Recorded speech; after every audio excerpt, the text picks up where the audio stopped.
Que resulta que hay unas plantas que tienen la capacidad de aumentar su temperatura incluso hasta 38 grados centígrados con el objetivo de atraer a ciertos polinizadores.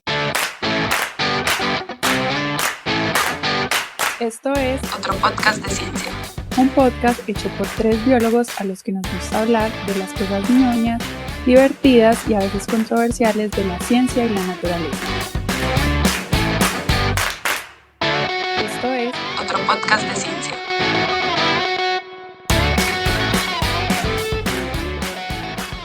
Hola, bienvenidos a otro podcast de ciencia.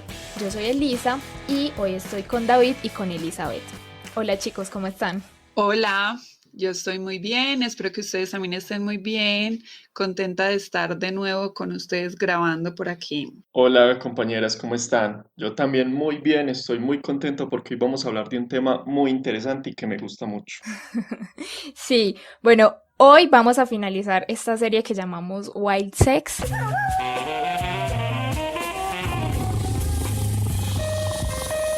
En los capítulos anteriores estuvimos hablando un poquito acerca de las estrategias reproductivas, de cómo se comportan los animales en ciertos grupos sociales, pero era específicamente enfocado en los animales. Y hoy decidimos hablar de un grupo que, bueno, puede ser bastante ignorado y sobre todo desde el punto de vista sexual, porque no sé si les pasa que pues cuando uno piensa en sexo o al menos en reproducción sexual, pues no se le viene a la cabeza la imagen de una planta. Entonces hoy decidimos enfocarnos en este maravilloso grupo y vamos a hablar de el sexo en las plantas.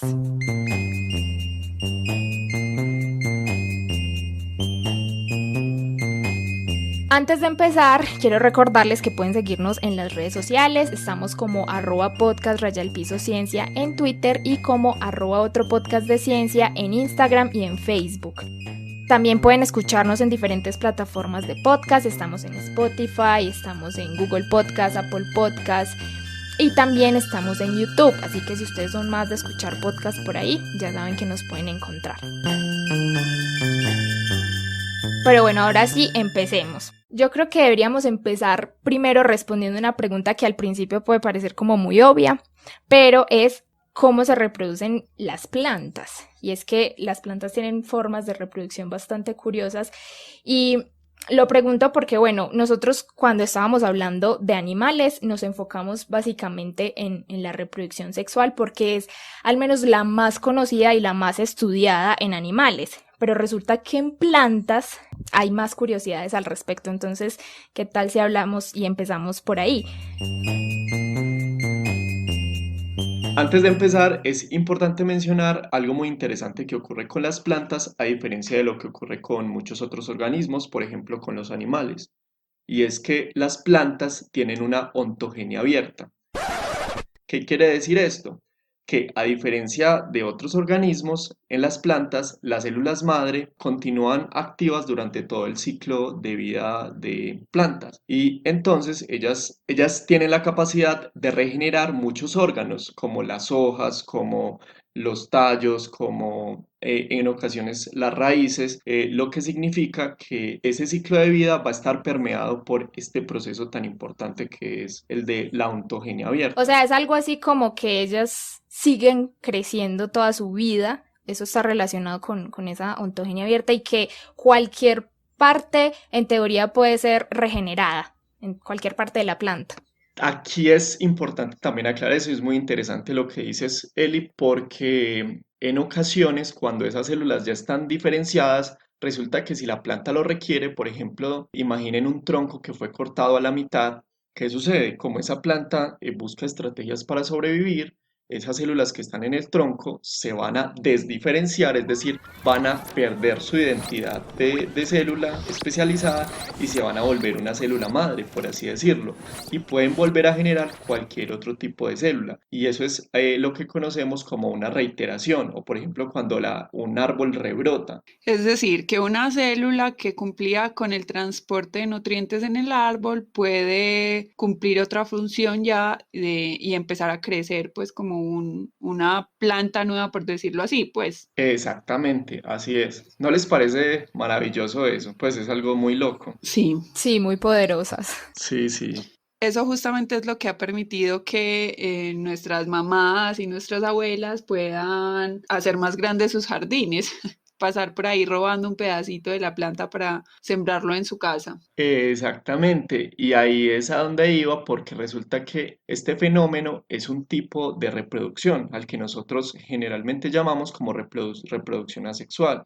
En algunos casos, por ejemplo, las abuelas cortan un esqueje, no sé cómo le dicen, un piecito, un tallito, y luego lo vuelven a sembrar, que sería un clon de la planta madre. En ese caso, pues la planta ya se reprodujo. Nosotros diríamos que es eso, un clon, precisamente porque no hay unos gametos que se estén uniendo para formar un cigoto, sino que simplemente es una reproducción que no necesita eso, ¿cierto? Entonces se están generando individuos que son exactamente iguales a ese individuo madre, por así decirlo, ¿cierto? Entonces ya no vamos a decir que las mamás están sacando hijitos, sino más bien cloncitos. Exactamente.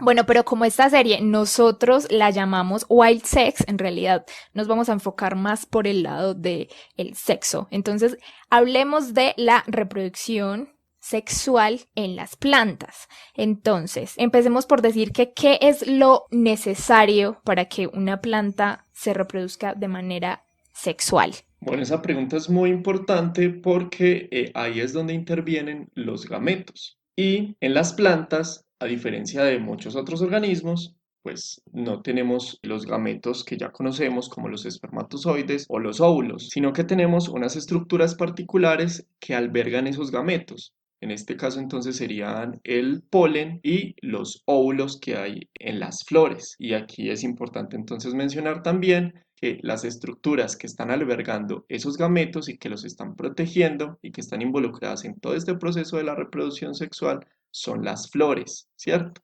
O sea, las flores son algo así como el símbolo sexual de las plantas.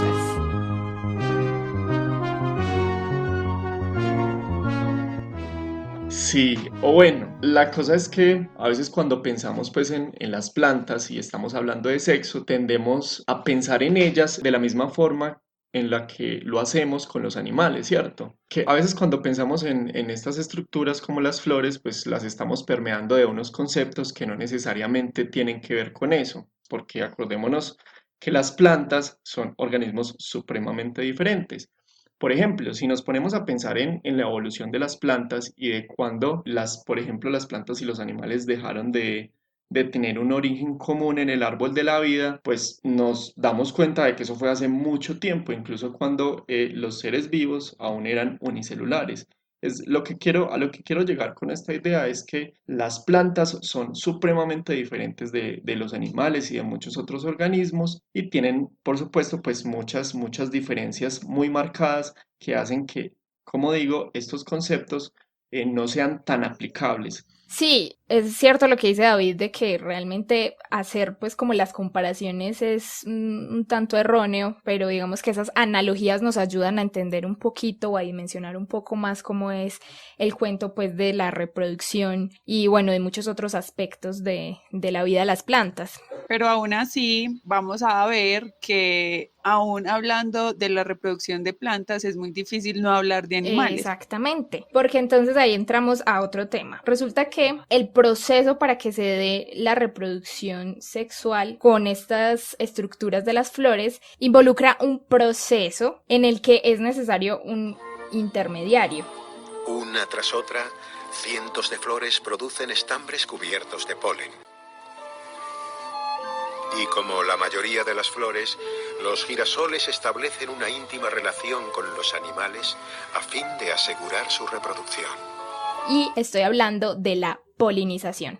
Entonces empezamos ahí hablando de qué es la polinización. Entonces, de una forma muy básica y si la queremos definir de una forma muy sencilla, es el viaje del polen, por ejemplo, en algún insecto, tal vez una abeja, hacia las estructuras femeninas de la flor. Entonces, esa transferencia involucra, como ya decíamos, un intermediario. Y ese intermediario puede ser el viento, puede ser el agua o puede ser, como dice David, un animal, ¿cierto? En este caso un insecto, y vamos a ver que hay una gran diversidad de ese tipo de procesos. Bueno, y yo aquí quiero mencionar algo muy interesante y es que al hablar de polinización necesariamente tenemos que recurrir a la historia evolutiva de las plantas, porque no siempre las plantas han necesitado de este proceso tan importante para que se dé su reproducción. Resulta que hace algunos millones de años, más o menos hace 200, 150 millones de años, no existían las plantas con flores. En algún punto de la historia evolutiva de las plantas empezaron a haber un montón de plantas con flores. Algo así como que una explosión de diversidad en algún punto de la historia evolutiva que asombró demasiado a los científicos. Es decir, era algo supremamente extraño que de un momento a otro se dispararan los niveles de diversidad en esa época específica. A esto incluso que Darwin estudió mucho y que incluso notó este fenómeno, lo llamó el abominable misterio, porque en esos momentos, incluso hasta hoy, es casi que un misterio el por qué explotaron los niveles de diversidad de alguna manera. Resulta que algunos estudios recientes nos han mostrado que uno de los procesos más importantes que permitió esta explosión de diversidad es la relación de las plantas con otros organismos. ¿Cómo les parece que antes de que existieran las plantas con flores, los árboles, por ejemplo, pensemos en un pino de hace 300 millones de años, resulta que esos pinos no tenían casi que ninguna relación con ningún insecto, ellos ni se miraban?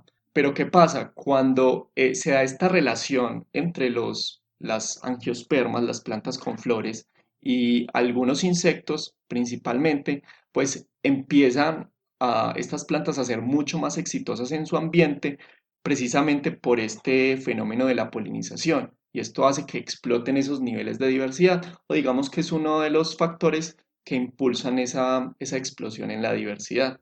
O sea, aquí la cooperación jugó un papel súper importante para que se diera esa explosión de diversidad de las plantas con flor. Pero no solo eso, las plantas también han promovido, por decirlo así, pues como que gracias a esa colaboración también hay bastantes especies que han evolucionado a la par con Sí, ellas. es ese concepto que en biología llaman coevolución, que realmente ambas partes o ambos linajes se ven influenciados por lo que pasa en cada linaje, ¿cierto? Entonces, si una planta depende de un polinizador, esa relación va a ser muy importante a la hora de, pues, su historia evolutiva, ¿cierto? Totalmente, sí, y pensemos en una planta que produce una flor, por ejemplo, pensemos en una flor de una granadilla o las famosas pasifloras que tienen esas flores tan llamativas. Espero que algunos de los que nos oyen las conozcan. Un ejemplo de una La pasiflora, David. granadilla, el maracuyá, la gulupa. Sí, nosotros aquí en Colombia somos, mejor dicho, súper afortunados Sí. en pasifloras. Son deliciosas además. Entonces resulta que esa flor, en algún momento de la historia evolutiva de las plantas, pues las pasifloras empiezan a producir unas flores y esas flores están llenas de azúcar, están llenas de lo que conocemos en el mundo de la biología como el néctar. Entonces, digamos que la flor se empieza a convertir en una piscina de azúcar y esa piscina de azúcar resulta ser bastante atractiva para algunos insectos, porque ¿qué pasa? Resulta que muchos insectos necesitan de muchos de esos azúcares para sobrevivir o incluso, como en el caso de las abejas, lo utilizan para nutrir a sus crías, para construir su colmena, para muchas otras cosas. Entonces, digamos que yo atraigo al insecto y él me poliniza a mí, es decir, me está brindando un servicio, pero a la vez ese insecto está obteniendo una recompensa por ese servicio, pues resulta ser un negocio bastante bueno, bastante efectivo. Sí, y las plantas no solamente ofrecen néctar, pues no solamente le ofrecen alimento a los animales, sino que también sirven de descanso, sirven para depositar los huevos, pues no es la única recompensa que las plantas ofrecen a los animales. Eso es verdad. ¿Cómo les parece que hay unas plantas, específicamente unas orquídeas del género Vanilla, que son de hecho muy conocidas, de las cuales se extrae la vainilla? Estas orquídeas resulta que en lugar de ofrecer néctar, sustancias azucaradas a sus polinizadores, ¿cómo les parece que ellas ofrecen fragancias?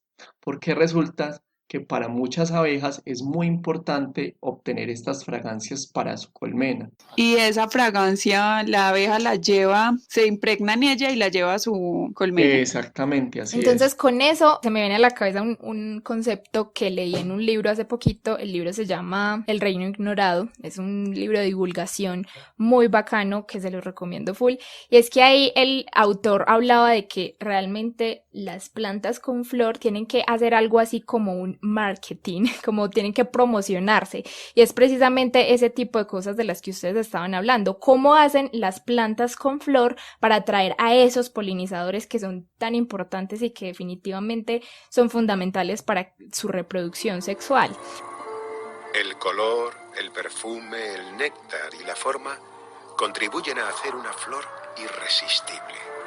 Entonces usan un montón de cosas, ya ustedes estaban hablando un poquito de eso, de los olores que son súper importantes para atraer a muchos polinizadores, porque bueno, un olor dulce garantizará que pues ahí hay néctar y eso incluye pues alimento que es súper importante para muchos insectos y también para aves, colibríes. Los colibríes pues son fundamentales en muchos aspectos de la polinización de muchas plantas. Y no solamente se trata de olores, sino también de colores, ¿cierto? Hay muchas flores que nosotros vemos que son supremamente llamativas en colores y eso es importante porque los insectos tienen una capacidad visual muy diferente a la de nosotros, ¿cierto? Ellos ven en un rango visual diferente, entonces los colores juegan un papel súper importante en las flores a la hora de atraer a sus polinizadores. Bueno, los colores, pero además eso es como en el horario del día, porque si las flores son polinizadas por especies diurnas, pues entre más llamativas y coloridas sean, mejor. Pero si son polinizadas por especies que son nocturnas, estos colores ya no importan tanto, entonces digamos que ya prevalecen colores blancos o colores, digamos, un poco más suaves que puedan ser llamativos, pero ya no importa tanto esa combinación de color. Sí, eso es súper interesante. Exacto, ahí jugaría como un papel distinto porque entonces ya no se enfocarían en el color, sino quizás en el olor. Entonces, para esa planta quizás sea más importante invertir energía en atraer a un polinizador por medio del olor y no tanto del color. Incluso en ocasiones las plantas no solo juegan con la recompensa, es decir, con el néctar o con los olores o con los colores, sino también con la forma.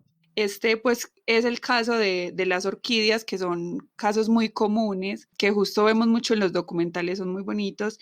Es que estas plantas, cuando florecen, la flor parece el cuerpo de una avispa hembra.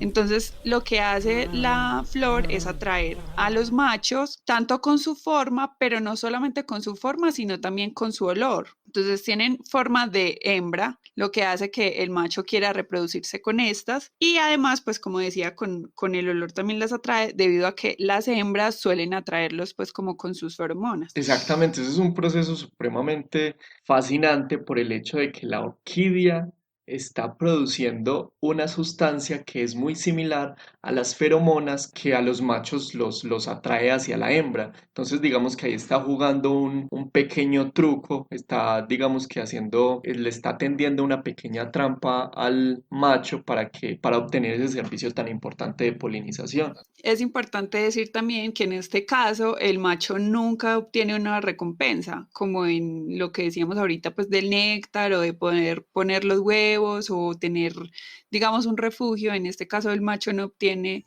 ninguna recompensa. Sí, es interesante porque ellos dejan de, pues las plantas, las orquídeas, dejan de gastar energía en producir néctar, pero la invierten en atraer engañosamente a estas abejas, haciéndoles creer que son una abejita pareja, pero no, bastante Sí. abusivas.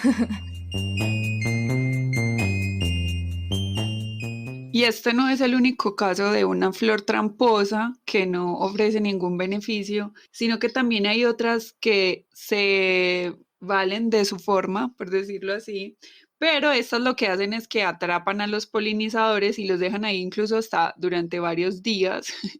Y pues los atraen también con olores y luego cuando estos pueden escapar, pues seguramente vuelven y caen en otra flor, pobres, pero nunca obtienen ningún beneficio. Sí, y ahí, aquí me gustaría mencionar algo y es que cuando ocurre esto que dice Elizabeth, la forma de la orquídea está supremamente adaptada, supremamente bien adaptada a la forma de la abeja. Entonces, solo la abeja que tiene la forma para poder entrar y obtener pues el recurso o ser engañada de alguna manera, pues puede hacerlo para salir por otra entrada y ella pues llevarse el polen, que en este caso pues para las orquídeas serían las polinias, que va a transportar hacia otra flor. Entonces es muy asombroso cómo esta forma de la orquídea se adapta perfectamente a su polinizador. Sí, esto es súper importante, creo que no lo habíamos como mencionado muy bien, y es que, bueno, las flores pueden tener un solo polinizador o tener varios polinizadores.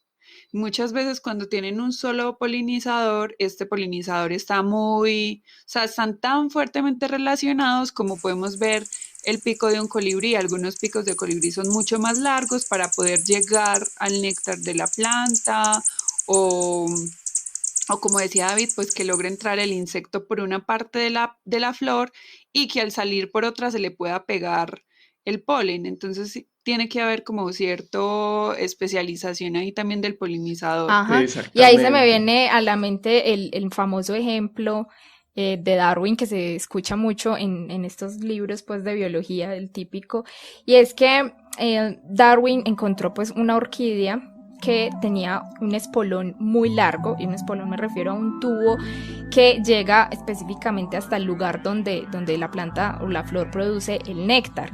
Entonces ahí Darwin predijo de alguna manera, o él especulaba que tendría que haber un insecto que tuviera un aparato, una estructura lo suficientemente larga como para alcanzar ese néctar, ¿cierto? Entonces él decía que tenía que haber como una relación muy específica, y él decía que ese papel de polinizador podría tenerlo una polilla. Y bueno, este ejemplo pues es como muy común, y se habla de que realmente años después de Darwin haber hecho esa predicción, se encontró una polilla que tenía como la probóscide, una lengüita, una espiritrompa lo suficientemente larga como para alcanzar el néctar que estaba produciendo esa orquídea.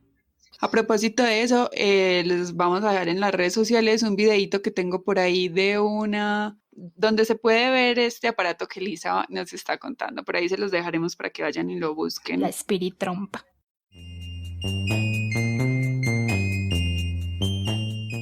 Sin embargo, es importante también mencionar que para probar que efectivamente un visitante floral es un polinizador, pues es necesario directamente, yo creo que observar el visitante floral polinizando la flor. Es decir, básicamente uno tiene que estar ahí en el bosque observando ese evento y corroborar que efectivamente ese visitante está transportando el polen de un lugar a otro. Y aquí es importante también mencionar que hace algunos años hicieron un documental en Nat Geo en donde unos investigadores se fueron al bosque y dijeron, hey, vamos a observar si esta orquídea que tiene ese espolón tan largo, ese esfingido que propuso Darwin, si es el que efectivamente está visitando la flor y si efectivamente lo está polinizando. Y entonces, ¿qué les tocó hacer? Pues básicamente poner cámaras día y noche ahí para poder observar qué visitantes estaban llegando a la flor y si esa polilla sí estaba llegando ahí. Y adivinen qué fue lo que se encontraron. Pues resulta que encontraron que sí, que la polilla sí estaba visitando esa flor, pero además habían otros visitantes que estaban llegando ahí. Entonces, digamos que no es tan Única. exacto esa predicción de Darwin, exactamente. No es tan única, sin embargo, digamos que sí le acertó y digamos que fue una predicción supremamente acertada en ese O sea sentido. que básicamente pues la relación no es que sea tan estrecha, pero pues en cierto modo sí fue un tanto, una predicción un tanto acertada. Sí, totalmente. Y de hecho, pues fue una predicción con muchos años de diferencia. Bueno, pero como estamos hablando ahorita, algunas flores son muy tramposas y también tenemos el caso de los animales que les hacen trampa a las plantas. Entonces tenemos abejas que roban polen, pero no lo llevan a las flores femeninas. Tenemos aves que dañan la flor para robar néctar, pero tampoco polinizan. Entonces también los animales le hacen un poquito de trampa a las flores. Ajá, incluso hay insectos que se alimentan del polen y en ese caso a la planta no le está sirviendo porque ese polen pues está siendo ingerido por el insecto y no está fecundando alguna otra flor que esté alrededor. Entonces eso también es interesante lo que mencionas. Sí, y hay algo que me parece pues como bastante interesante y no sé, es que esto es muy curioso en las plantas y justamente creo que es como un diálogo del principito que dice la flor al principito y es que debe soportar 2 o 3 orugas si quiere pues como conocer a la mariposa. Entonces pensaba en eso justo porque las orugas suelen comerse las hojas de las plantas, entonces ellas deben aguantarse esa oruga porque luego la mariposa va a ser quien polinice la flor. ¿Y quién vendrá a visitarme si tú no estás aquí? No tendré más remedio que soportar a esas 2 orugas y ser condescendiente con ellas y luego quiero conocer mariposas. Y contra las fieras ya tengo mis espinas. Bueno, entonces ya habíamos hablado de como todas esas formas que tienen las plantas, específicamente de las flores, como para atraer a esos polinizadores, pero estábamos hablando como de cosas muy bonitas, como los colores, olores dulces, pero resulta que no siempre es así, no siempre el olor es una maravilla de perfume, pues que atrae a las abejitas, sino que en muchas ocasiones hay plantas que producen olores pútridos y es precisamente porque quieren atraer otro tipo de polinizadores. Entonces ahí vienen unas particulares plantas que se conocen como flor cadáver, flor de lagarto. Hay diferentes especies que tienen como esa capacidad de producir olores que se asemejen como al olor de la carne que se está pudriendo porque quieren atraer a unas moscas. Entonces lo que hacen es atraer a esos polinizadores, a esas mosquitas que van a ser muy específicas y que bueno, pues esa especificidad les puede dar la oportunidad de que pues les polinicen de manera más fácil porque bueno, una cosa que no habíamos dicho es que cuando un polinizador es más generalista, pues se juega ahí una batalla distinta porque pues van a ir de flor en flor distinta y pues no se van a polinizar las especies necesariamente específicas a las que poliniza. Pero entonces, mi punto es que realmente las formas de atraer a los polinizadores no siempre son tan bellas y hermosas. Realmente encontrarse una flor que huela terriblemente, pues quizás para muchos va a ser como de repulsión, pero para otros tipos de insectos o animales pueden ser muy atrayentes. Y otras formas bastante curiosas para atraer a los polinizadores, pues que a mí personalmente fue el ejemplo que más me impresionó, es que las flores en muchas ocasiones pueden aumentar su temperatura. Y eso pues a mí me pareció una de las cosas como más impresionantes porque es que uno piensa en temperatura o en temperaturas pues como supremamente altas y las asocia a animales y no a todos los animales, sino a los endotermos, o sea, mamíferos, aves. Y pensar que una planta pueda hacer eso, pues me parece impresionante. Y es que resulta que hay unas plantas que tienen precisamente la capacidad de aumentar su temperatura incluso hasta 38 grados centígrados con el objetivo de atraer a ciertos polinizadores.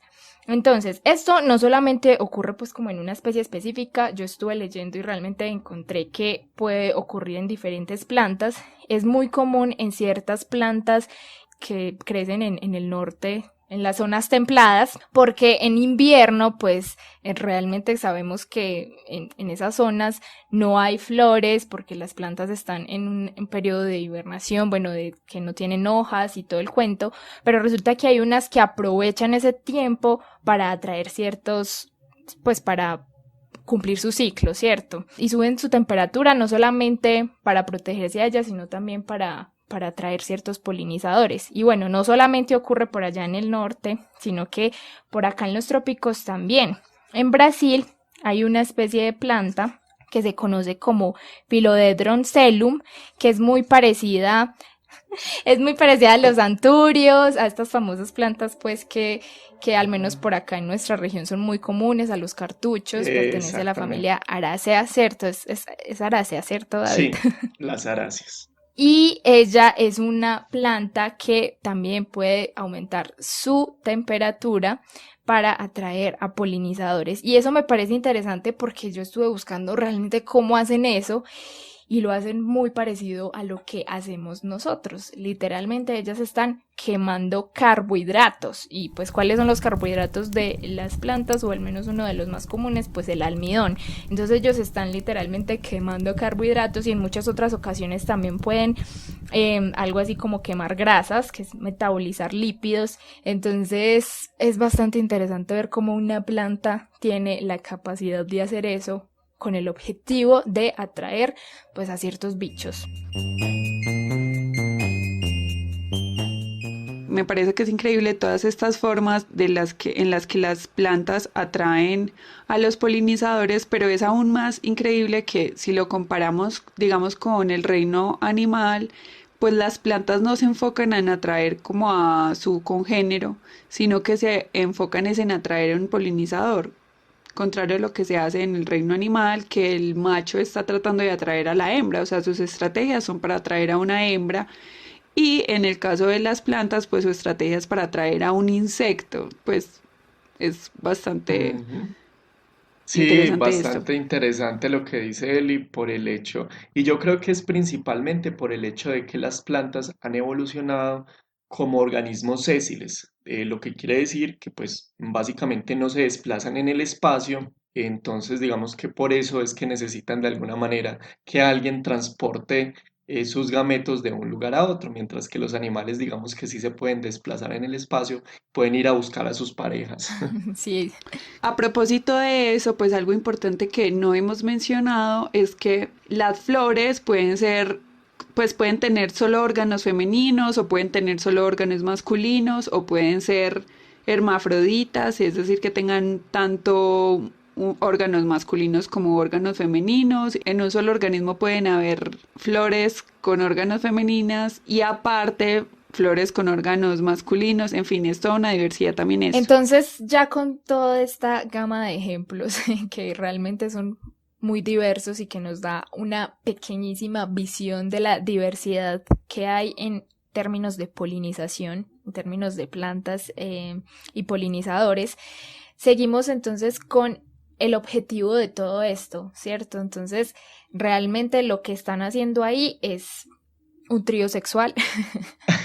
Lo que necesitan las plantas es pasar su polen desde la parte masculina a una parte femenina, ¿cierto? Y ya habíamos dicho, pueden utilizar el viento, el agua o incluso pues un animal, ¿cierto?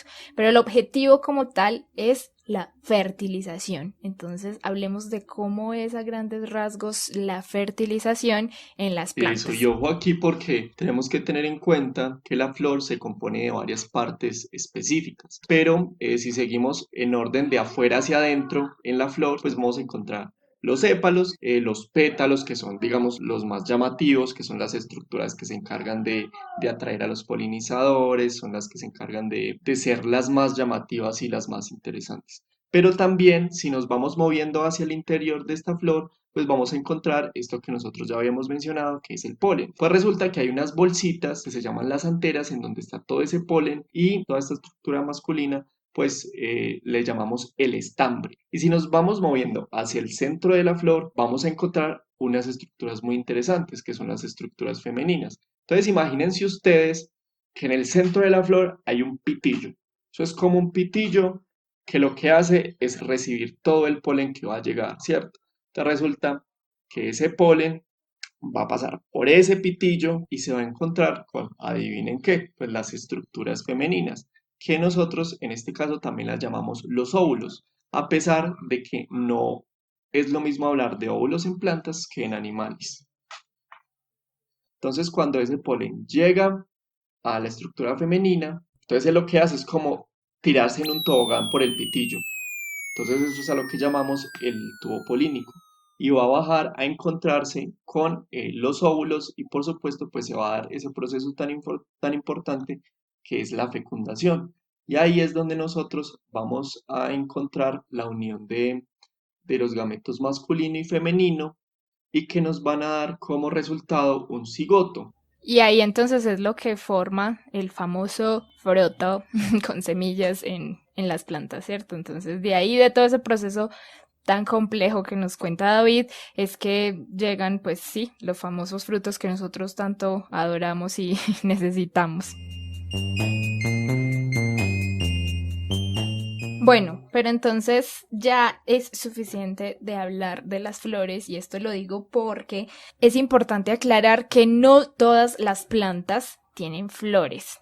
Y eso es importante. Bueno, David ya nos está hablando un poquito al principio de cómo fue como ese proceso evolutivo en las plantas con flor y que nos comentaba que antes pues no habían plantas con flor. Realmente las plantas con flor son más bien nuevas, entre comillas, en la tierra, pero pues en este momento nosotros también convivimos con muchas plantas sin flor, entre ellos los famosos pinos que pertenecen al grupo de las gimnospermas. También tenemos a los helechos y a los musgos, y pues ustedes se preguntarán entonces cómo hacen, cómo se reproducen de manera sexual o si lo hacen o no, si no tienen flores. Ya veíamos lo complejo que es todo este proceso sexual, de reproducción sexual con las plantas y todas esas interacciones que hay y que son súper efectivas, pero entonces pasemos a hablar de cómo hacen las plantas sin flor para reproducirse de manera sexual. Entonces empecemos hablando de los famosos pinos, de las gimnospermas. Resulta que los pinos, aunque no tienen esas estructuras tan llamativas y tan interesantes como las flores, tienen otro tipo de estrategias que les permite reproducirse sexualmente. Sí, esas estructuras son las famosas piñas, ¿cierto? Esas piñas famosas de los pinos que vemos tanto y que son la sensación en Navidad, en las decoraciones. Esas son como que juegan el papel de flor en las gimnospermas, pero bueno, en unas especies, ¿cierto? Porque hay una diversidad de ese tipo de estructuras en las gimnospermas que quizás no sean tan llamativas como las flores, pero que igual cumplen como esa misma función. En los pinos, por ejemplo, tenemos unas estructuras a las que generalmente se les llama conos y tenemos los conos masculinos y los conos femeninos. Generalmente estas estructuras están separadas en diferentes individuos o a veces en el mismo individuo. Entonces resulta que, como en la mayoría de los casos, si no es que todas, no tienen relaciones con insectos, ni con aves, ni con ningún otro organismo. Resulta que este polen se transporta a través del viento. O sea, la polinización se da por el viento. Ujú. Pero como sabemos, en la naturaleza todo puede pasar. Eso está lleno de excepciones, todo depende de la especie. Entonces, hay un caso muy bonito que justamente es mi historia de amor favorita. Y es un caso, digamos que, de polinización bajo la luz de la luna, de justamente una especie de gimnosperma que también me gusta muchísimo el nombre, se llama Ephedra fominea. Y pues esta es una gimnosperma que es polinizada por insectos como mariposas y como moscas. Y bueno, en las gimnospermas estas producen un líquido que es como un líquido polinizante, David me corrige, que básicamente lo que hace es como atraer el polen y adentrarlo a la planta. Exactamente. Resulta que las gimnospermas en muchos casos lo que hacen es producir una sustancia que es pegajosa, como una gota polinizadora que lo que hace es atrapar literalmente el polen que está viajando por ahí. Como les decía, entonces ya David nos aclaró, en estas plantas este líquido pues sí tiene un poco como un contenido de azúcar, porque igual pues también sirve para atraer a los insectos. Y básicamente se ha encontrado que esto ocurre sobre todo en épocas pues como cuando la luna está llena, porque esto atrae muchísimo a los insectos. Estos son insectos nocturnos que suelen navegar mucho usando la luz de la luna. Entonces esto es un espectáculo incluso para nuestro ojo, porque básicamente esta gotica se ve como un diamante, o sea, alumbra muchísimo y eso hace que el insecto vaya hacia la planta. Y pues es importante igual tener en cuenta que estos son lugares que son muy despejados y por eso pues es fácil que esto ocurra. Wow, eso está increíble. Es un ejemplo supremamente impresionante y muy particular también por el hecho de que muchas gimnospermas no tienen esas relaciones. Bueno, entonces ya veníamos hablando de estos dos grupos, las gimnospermas y las angiospermas, que tienen en común que, bueno, producen polen, producen semillas y tienen estas estructuras especializadas para la reproducción sexual. Pero entonces, ¿qué pasa con estas otras plantas que pues no tienen esas mismas características, con los musgos y los helechos? Bueno, ahí la cosa es completamente distinta y no por eso menos compleja, porque realmente la reproducción en estos organismos también es otro cuento. Pero, ¿qué podemos decir a grandes rasgos de la reproducción en musgos y en helechos? Resulta que los helechos, por ejemplo, se reproducen por esporas, que son estructuras más o menos parecidas a los granos de polen, pero que en realidad sí guardan algunas diferencias. Entonces, si ustedes alguna vez han notado en los helechos, cuando ustedes voltean una hoja de un helecho que está por ahí en el bosque, esos helechos tienen unas bolsitas, tienen unas bolsas de color café, de color marrón, que están guardando precisamente estas esporas que lo que van a hacer es explotar de alguna manera, viajar y caer al suelo, y lo que van a hacer es germinar. En ese caso no hay una mezcla de un individuo con otro. O sea, el individuo como tal es hermafrodita, ¿cierto? Ese gametofito que surge de las esporas es hermafrodita, pero sí hay un intercambio porque también se está dando como un transporte de otros individuos que van por ahí, por el agua. Exactamente.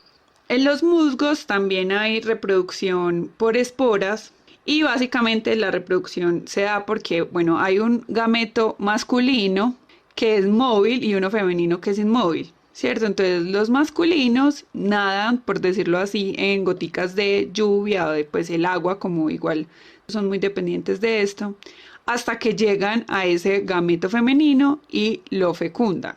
Bueno, entonces básicamente después de la fecundación se desarrolla pues como un individuo nuevo que crece unido a su parental y se alimenta de él. Básicamente esto es como lo que pasa en los musgos. Sí, o sea, lejos de decir que las plantas que son consideradas basales dentro de la historia evolutiva tienen una reproducción sexual más sencilla, porque realmente no es así, es un proceso bastante complejo, pero digamos que las angiospermas han llamado un poco más la atención precisamente por esa interacción que ya veníamos hablando que se da entre animales y plantas, pero no dejan de ser igual de interesantes y de complejas. Esto apenas fue como una medio pincelada de lo que es.